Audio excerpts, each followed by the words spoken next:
में ना उसका जीना मुश्किल हो जाता है बाद में। अरेंज मैरिज वाला अपने घर में आराम से बोल रहे जी ठीक नहीं चल रहा है मेरा, आप गलत कर दिया आप लोगों ने। पेरेंट्स चुप रहे थे क्योंकि वो करके लाए थे, फूफा जी गए थे, कहते नहीं बेटा देखो धीरे धीरे हो जाएगा, 7 साल बाद तो पति पत्नी भाई बहन जैसे हो जाते हैं, तुम इतना विचार मिलने लगते हैं, तुम डरो मत, तुम कोशिश करो। वे सब कह के पट्टी पढ़ा के कोशिश करेंगे किसी तरह से मामला सेट हो जाए। मामला सेट किसी का होता नहीं, अब सेट रहते अंदर ही अंदर, बाहर हंसते रहते हैं सब लोग, तो पेरेंट्स समझाते रहते हैं।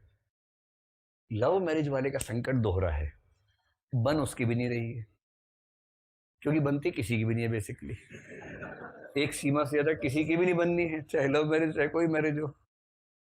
पर अगर उसने गलती से अपने घर में कह दिया कि बाबूजी थोड़ा ठीक नहीं बोला, हम तो पहले ही कह रहे थे, तेरे कर्म फूटे थे, तो ही विद्रोही बन रहा था, इससे ही करूंगा नहीं तो मर जाऊंगा, मर ले अब जाके।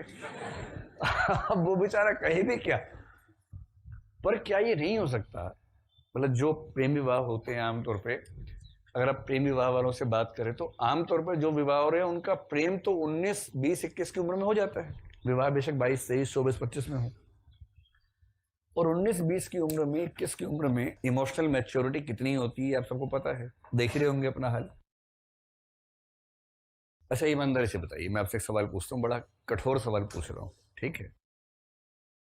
अगर कोई समझदार व्यक्ति जो मैच्योर हो, ठीक है, जो इमोशनली मैच्योर हो, इमोशनल मैच्योरिटी आमतौर पर 25-30 की उम्र में ठीक ठाक आ जाती है, किसी में थोड़ी पहले भी अगर स्थितियां स्ट्रगलिंग रही हैं तो आ सकती है।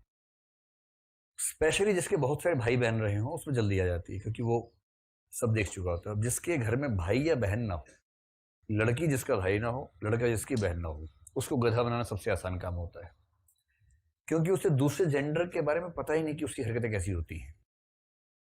जिस लड़के ने अपने घर में अपनी बहन को देखा है, उसका पूरा कद्दूपन देख लिया है, तो वो बाहर भी समझदार रहता है।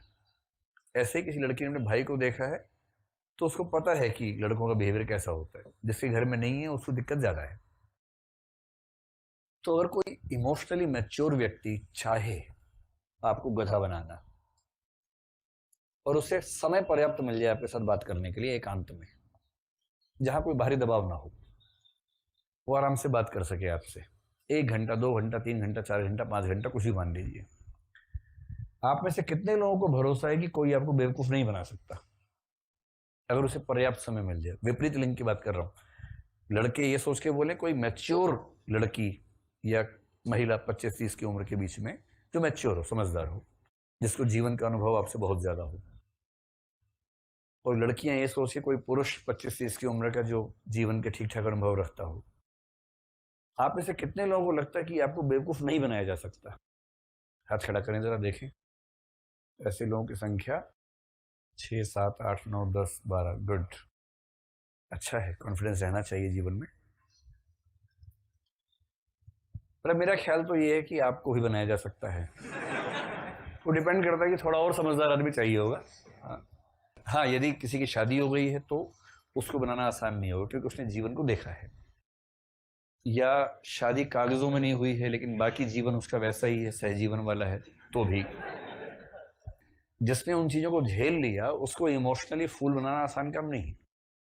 लेकिन जो भोला भाला है ना, जो 12वीं क्लास पास की, ग्रेजुएशन किया, अभी तक कहीं किसी से नैन मटक्का नहीं हुआ है, सीधे पढ़ाई करने आए हैं, क्या करना है? IAS करना है, ऐसे वाले जो गोलू बच्चे हैं, हॉबी क्या है? पढ़ना, और नंबर 2 पे कुकिंग करना, घर में मम्मी की हेल्प करना, ये हॉबी है नंबर 2 की। पहली पढ़ना, दूसरी मम्मी की हेल्प करना, 2 ही हॉबी है। तीसरी रंगोली बनाना।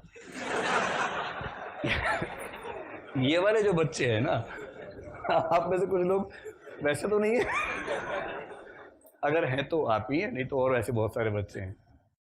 आप विश्वास